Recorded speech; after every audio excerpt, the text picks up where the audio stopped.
ลับมาก็คนไทยได้เนาะ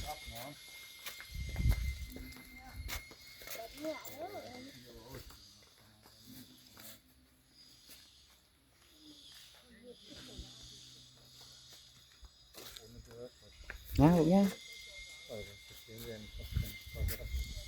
ย่างเว้ยย่างนี่แม่ก็ทำห้อง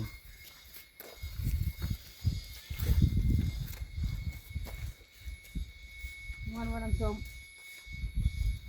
ม้วนมาที่เมื่อยจะต้องม้วน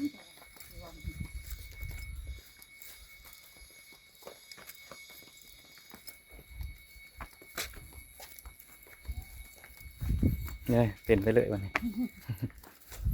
เป็นไปเลย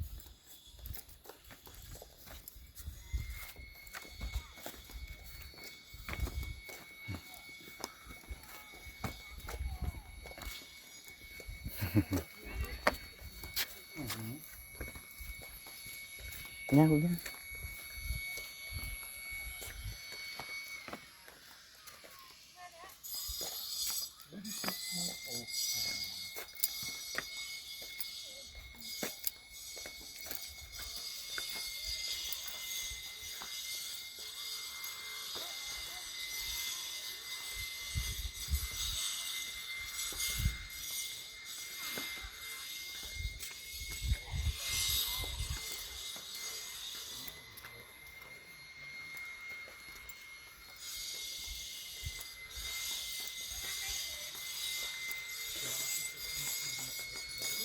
แค่ที่หน้าก็ไปอีก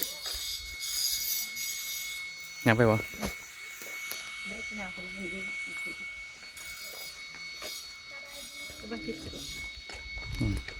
ไม่คิดจุ